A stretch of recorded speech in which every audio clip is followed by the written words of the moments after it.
Dear colleagues, good morning. First of all, I want to thank the organizing committee for this kind invitation.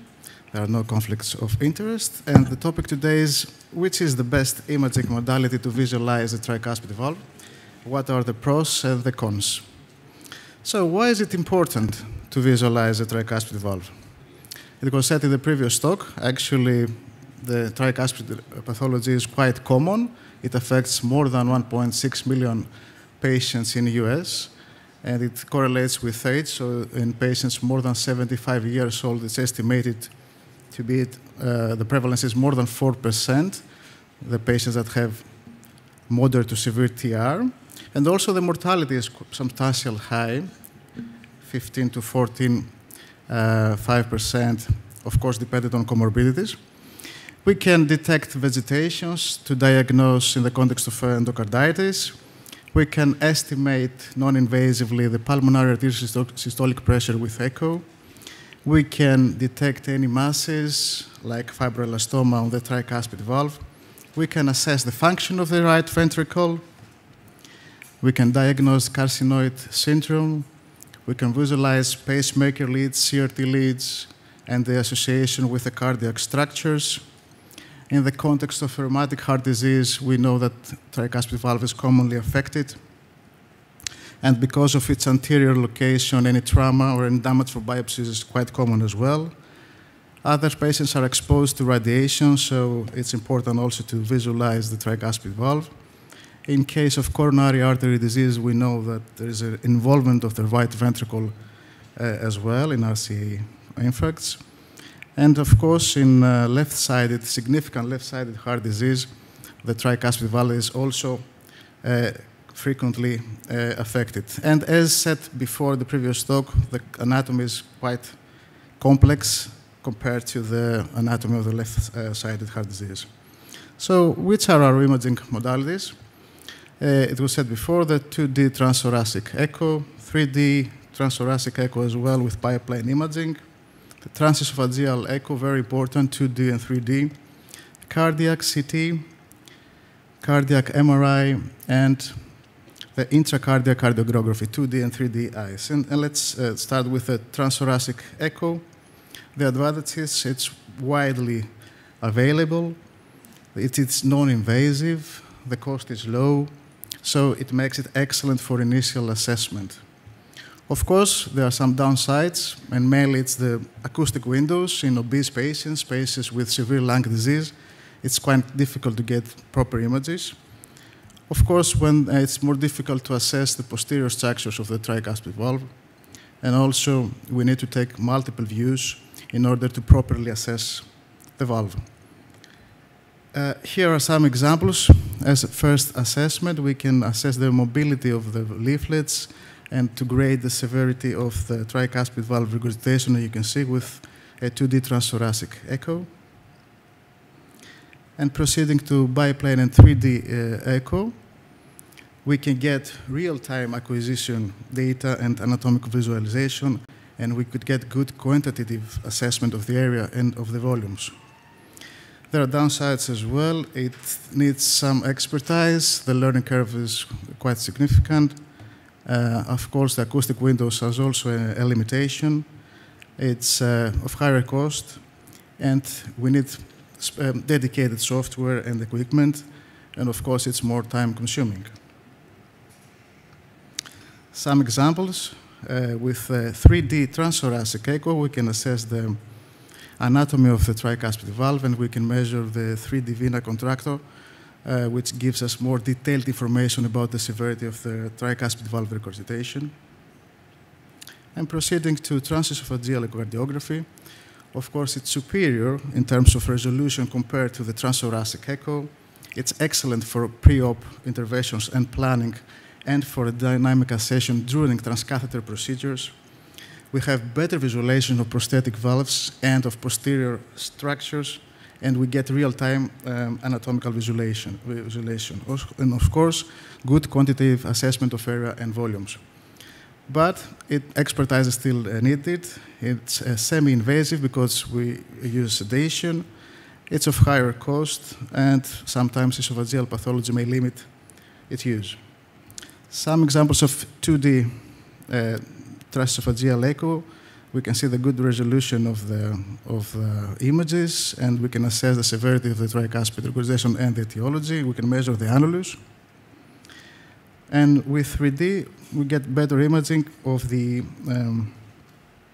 anatomy of the valves, as you can see. And we can measure the 3D vena contracta, which is a good estimation of the regurgitation, and also the tricuspid annulus with 3D TOE. Cardiac CT is very important. It has high spatial resolution, and we use dedicated software packages to perform advanced analysis. So it's excellent for pre-op planning and alveolar sizing in terms of structural intervention for the tricuspid valve. And it gives us detailed information of the venous system, of the diameter of the IVC, the femoral veins and the iliac veins, so detailed anatomy.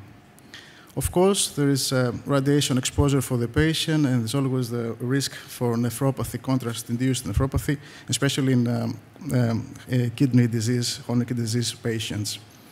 And in terms of assessing the functional status of the valve, it's of limited use still, even with 4D functional data.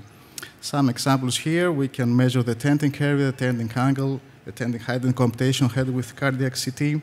We can measure the annulus and get detailed information about the subvalvular anatomy and the papillary muscles. We can measure we do some 3D measurements of the tricuspid annulus, especially revolving rings procedures. And we can also project virtual implantation of prosthetic valves in tricuspid valve. Cardiac MRI is the gold standard for right ventricular function, and it's very good for assessment of tricuspid regurgitation. It's non-invasive, and there is no radiation, and it's excellent for tissue characterization for fibrosis or masses. Of course, the temporal resolution is worse, so we can have limited visualization, direct visualization of the leaflets. It's of higher cost, it's time-consuming, and of course, the patient should be MRI compatible. So they use phase contrast images and 4D flow to assess the severity of the tricuspid regurgitation. And mainly, we use the MRI in order to get a good estimation of the volumes of the right ventricle and also of the function of the right ventricle in order to assess the etiology and the function of the right ventricle. And finally, the intracardiac echocardiography, which is now used more and more. It gives us real-time imaging during procedures, during tricuspid valve structural procedures. It has excellent near-field resolution and high frequency and frame rate, and better than 2D TOE. But it is invasive. Again, a learning curve is needed. It's of higher cost, and it's operator dependent. But it may be helpful, as you can see, especially in patients that have been operated for, they had a previous surgery, and there is quite significant acoustic shadowing of the prosthesis. It's more difficult to assess with TOE sometimes. The septal leaflet you can see is prolapsing, but ICE was helpful in this case. And also with MPR imaging, we can get detailed information as well about the tricuspid valve, so it's helpful. So in conclusion, no one size fits all. I would say that best overall first line for initial assessment in transthoracic echo 2D or 3D. The best detailed assessment was given from 3D transesophageal echocardiogram. The best for RV function and tricuspid valve regurgitation is considered to be CMR. Structural planning, cardiac CT. And of course, the choice depends on patient characteristics, clinical questions, and available resources. And quite commonly, multimodality imaging is often needed for complex cases. Thank you very much for your attention.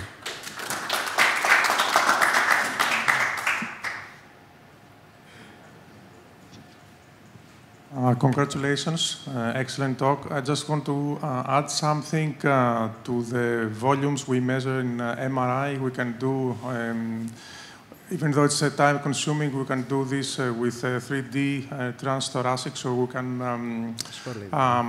have a clue about the volumes and the ejection fraction of the right ventricle, especially now that We also measure the RVPA coupling. We know, or the uncoupling is an adverse prognosticator for outcomes in transcatheter therapies. Yes, Congratulations. and there's a good correlation of 3D with MRI donors. Given the fact that the pacemaker wires sometimes are the cause of the problem, would you suggest after any implantation of a pacemaker not to finish the case before having a recent and again an echo to make sure that we can correct it before the patient goes to the floor? Yeah, I think it's a good question. Yes, it's good to have a last view before the operation because sometimes the first view doesn't meet the last view. Sometimes we have so echo is quite easy to get. We get real-time acquisition data, and yes, it is safer for the patient to see that everything is normal. You can go home now. Yeah. It's nice to become a routine because the patient is there. You put at that time you can correct things, and it's really awful just to avoid have the any patient complications. having finished the pacemaker and having a 3+ regurgitation. Yeah, sure. Thank you very much, and we'll proceed to the next